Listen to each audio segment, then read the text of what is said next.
Mga kababayan, magugulat kayo dito. Ito na ang balita na sasabog ngayong umaga. Matataranta po ang Malacanang dito. Utos ng Korte Suprema. Inatasan ng Korte Suprema ang Malacanang at ilang opisyal ng gabinete na magsumiti ng kanilang komento sa habeas corpus petition na humihiling na obligahin ang gobyerno na isaayos ang agarang pagpapabalik kay dating Pangulong Rodrigo Duterte mula sa ICC dahig. Nako, mga kababayan, nangangalampag na ang Korte Suprema. Kinakalampag na po si BBM at Malacanang. So ito naman po ang komento ni Attorney Rowena Guanzon, mga kababayan. Kung manalo ang petisyon na to, na si Mayor Basti at utusan ng Korte Suprema ang gobyerno na ibalik si Digong sa bansa, susunod ba ang ICC? Paano ang gagawin ng gobyerno ni BBM kung hindi susunod? Naku po, delikado ito, mga kababayan. Pag si BBM hindi sumunod, pinairal nila ang bending the law, abay lalong manggigigil at sasabog sa galit ang mga Pilipino, mga kababayan. So ito po, pakinggan muna natin si Attorney Torion. Ito po ang kanyang sinabi, mga kababayan. Meron po siyang pasabog dito. Ito po, pakinggan po natin si Attorney Torion. Si Bato, di ba, bali-balita na meron na daw itong warrant of arrest na galing po sa ICC, na bali-balita rin na ito ay kikidnapin. Kaya si General Bato hindi natin makita sa Senado ngayon. Yun yung bali-balita. So ano ba ang masasabi ng isang batikang abogado na si Attorney Torion, mga kababayan, at ano ang masasabi niya dito sa Korte Suprema na kinakalampag ang Malacanang na sagutin at ipaliwanag ang agarang pagpapabalik kay PRRD. Nako po, matindi po ito. Ito na po. Sir, are you still in touch with Senator Bato de la Rosa? Kasi a couple of days ago, I understand, si Senate President Tito Soto was asked about de la Rosa's case and he said na, well, si Senator Bato should participate pa rin because he is not on official leave anyway. What is your response to that? Well, knowing na medyo sabog kasi yung messaging ng gobyerno, hindi talaga natin alam kung may warrant of arrest na o hindi. Dalawang high officials na po ang nagsasabi na meron. Tapos yung DOJ naman, sabi wala, yung DFA wala. So we also would like to be clarified as to what procedure would be applied if indeed there is a warrant of arrest. Would it be extradition rules or would it be surrender? And I have heard the opinions of our legal luminaries that it would be surrender simply because of the fact that the ICC is not a state pursuant to Rule 1, Section 3M, so therefore extradition rules would apply. I have a counter opinion on it that the extradition rules were precisely issued in order to govern issues like this. But then, even if we concede it under surrender rules, we do not have clear implementing rules and regulations on the matter. If you read Article 59, even the competent judicial authority has not been defined under Philippine dispensation. Shall we conduct pre-trial? Shall we conduct preliminary conference? That has not been defined. If you also read Article 59, the proper process as to how you would effectuate surrender has not also been defined. So it is premature, therefore, to implement surrender without passing through our local courts, and the procedure as to what will be done by the courts, what proper petition should be filed, should be clarified and should be in written form before we implement such. And in the meantime that the IRR is not issued by the government, whatever branch it is needed to issue the same, then Senator Bato has reasons not to make himself available as of moment. Right, Attorney, your last interview with us just days ago, that's exactly what you said. You're waiting for some sort of IRR on that Yes. surrender provision. But my question is it really meant to have an IRR? Or is it meant to be a case-to-case basis? That's why they just left it? Or na-overlook lang yung paggagawa ng IRR? I think now they are realizing it because I have information that the DILG is somehow crafting one. And I know that for a fact because I also have friends there. And they are trying to craft what they call as a IRR, which would comply with the requirements on due process. And that is a very good development because indeed, no Filipino should just be dragged right away just because there is an alleged warrant of arrest from a foreign court and brought to a foreign court without passing through our local courts. We have functioning court system here. Kung may kaso si Senator Bato, ang amin pong stand ay Pilipino po siya, filean ninyo ng kaso dito sa Pilipinas at aming haharapin. Kung argument ninyo ay Article 127, mag-apply pa, may jurisdiction pa yung ICC dito, even if kine-question namin yan, at the very least, the provisions on Article 59 should be applied. Kasi kung basahin mo, pati nga Article 89 on surrender, kailangan po applicable local law ang mag-apply doon po sa surrender. So kung even under the Rome Statute, yung applicable local law ang dapat mag-apply on surrender, then dapat klaro yung rules natin dito. Yun po ang aking humble stand. Yes. So yan mga kababayan, ano naman ang sinasabi ng mga tao, mga netizen? Papayag na naman ba na isang Pilipino ang ibenta at pagkakwartahan ng mga buhaya? Mga kababayan, PBBM may apila sa AFP kaugnay ng umano'y ingay ng destabilization. Ano kaya ito? Mga kababayan, tapikin natin mamaya yan. Tumakbo ka nga ng malayo, layuan mo ng todo doon sa bandang Hague. Ha ha ha. Daming mga loyalista nga dito. Bato, the new name, Senator Soprak. Sa salita, sobra tapang ni Bato. Another Torion client to be in jail. Nako po. Obstruction of justice ang tago. Tanggal jud ang power lawyer na to. O ba? Daming loyalista nga. Akala ko matapang, bakit nagtatago? Alaka, he was sued at ICC. Nako. Nasaan ang tapang mo? Bring it on. Ayan, dami mga loyalista nga dito. Impressive fireworks about extradition versus surrender. However, the question was about Bato's required participation in the Senate. Tagapagtanggol ng masasama itong si attorney na ito. Nako po. So, ibig sabihin, pag nagtatanggol, pag buhaya, gusto nyo? Ano naman ang komento nyo sa mga nagnakaw ng trilyones?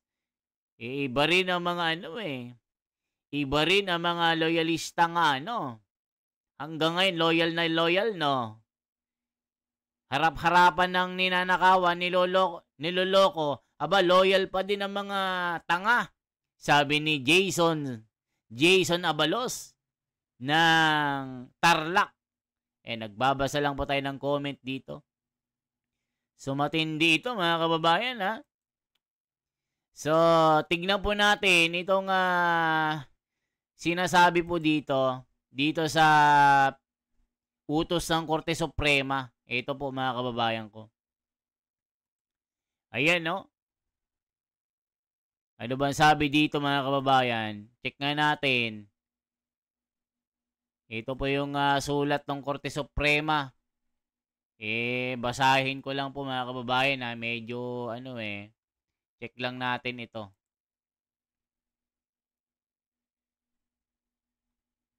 Ang haba nito mga kababayan. Ayan November 11 po ito.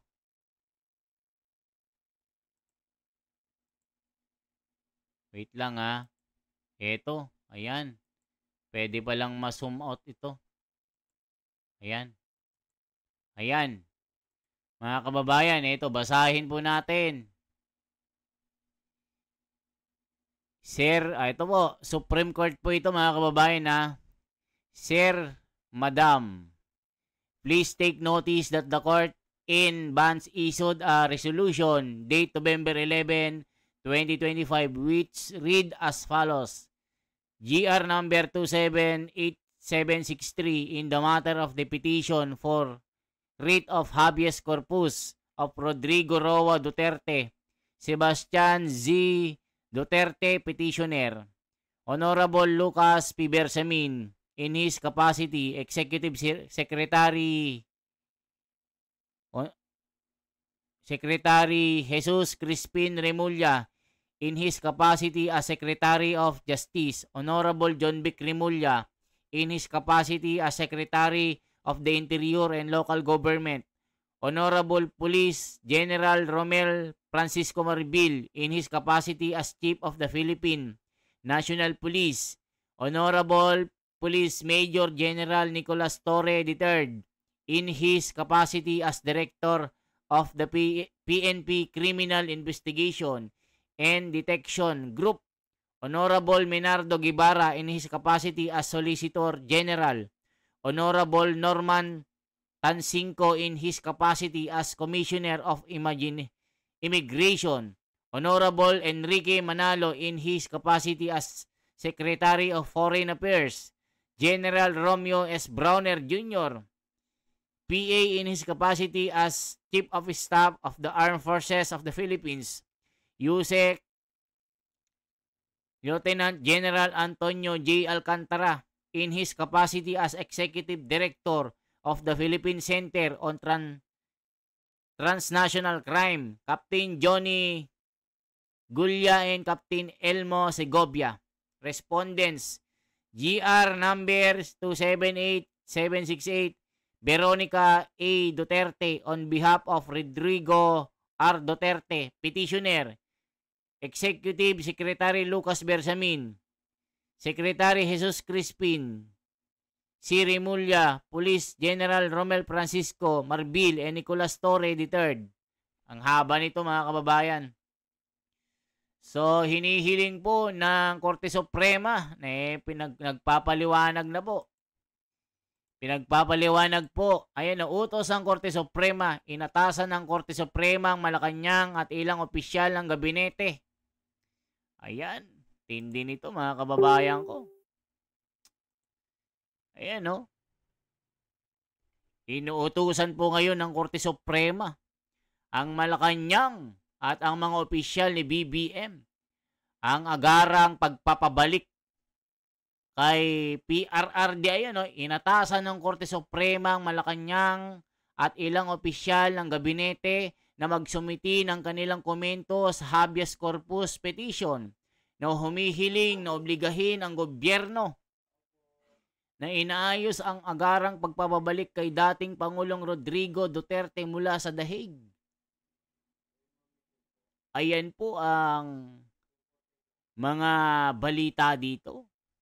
Ano naman ang sinasabi ng mga komento, mga kababayan? Ito po ang mga comment. Ito, matindi mga comment. Naku, talagang daming sumusuporta po dito sa petition ni Basti Duterte. Ito po mga kababayan, i-check po natin ang komento. Ayan, no?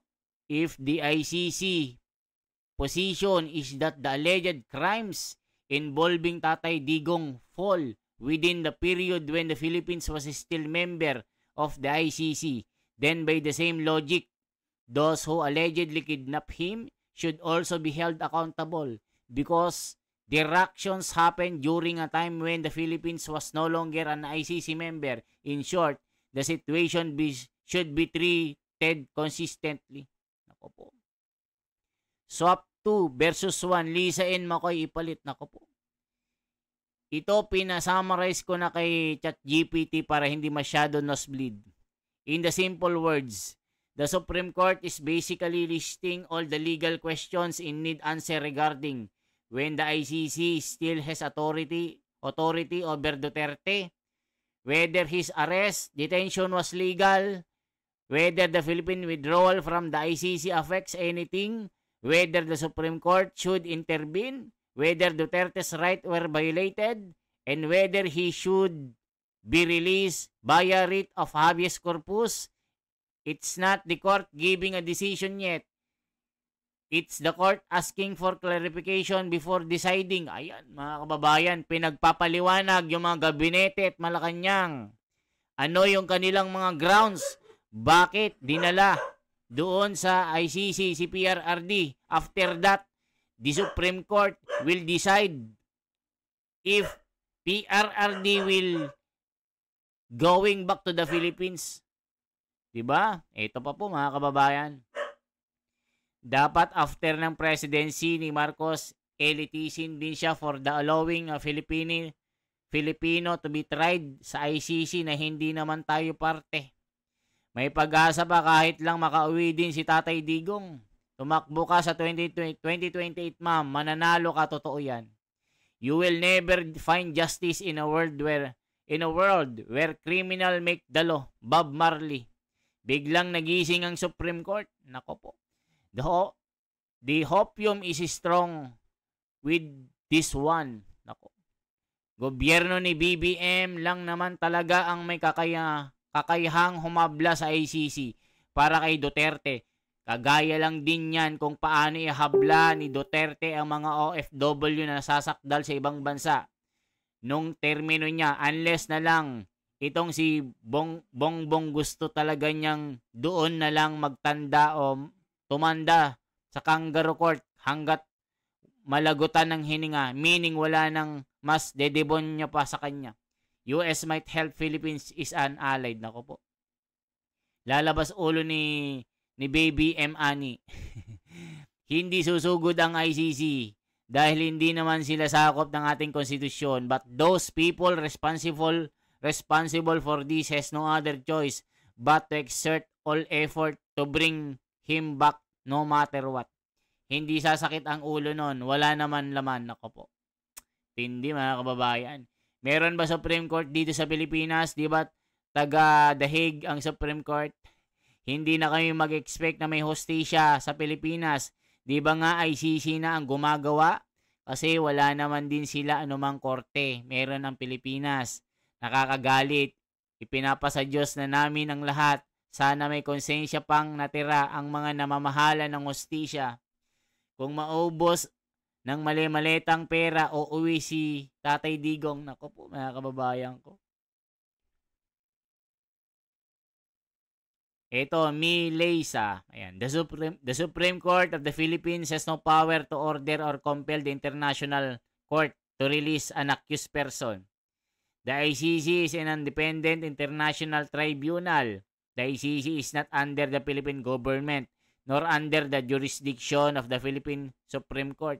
It was created by the Rome Statute, an international treaty, and operates independently from any national court.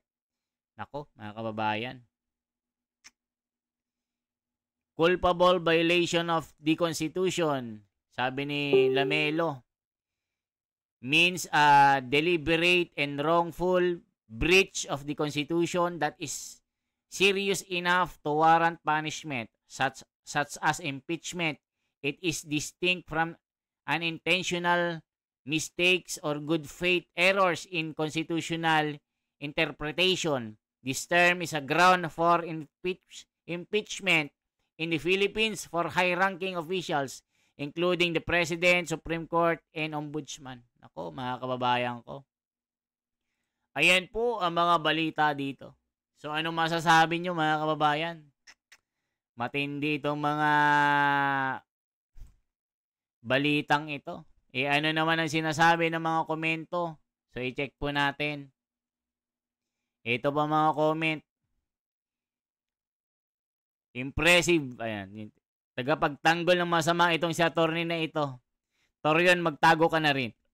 Puro loyalista nga yung mga nagko-comment dito sa YouTube Pero dito sa post ni Attorney Rowena Guanzon, talagang marami pong sympathy kay PRRD, mga kababayan. So i-pray po natin na si PRRD as soon as possible po, pakinggan po itong pagkalampag ng Korte Suprema sa Malacanang at kay BBM at sa ilang mga gabinete ng opisyal na naging dahilan, yung mga person of interest na nagdala sa kanya. Nakita niyo naman na lahat ng mga high-ranking official ginamit po ng gobyerno para mapadala si PRRD doon. Balita nga, 3 trilyones ang budget para ma-eradicate po ang pamilyang Duterte. Isa na diyan yung pagpapadakip kay Tatay Digong papuntang Dahig at yung impeachment ni Sara Duterte. At yung pagkakaso sa kanya ng plunder na yung 125 million pero nakarma yung mga kalaban. Nakita nyo po, trilyones ang ninakaw po. Hanggang ngayon nagtuturuan tapos ikinanta sila ngayon.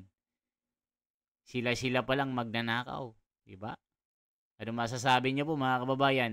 Yan lamang po ang akin. Isang like po, isang share at isang subscribe. Ako si The Wonders Philippines. Salamat po.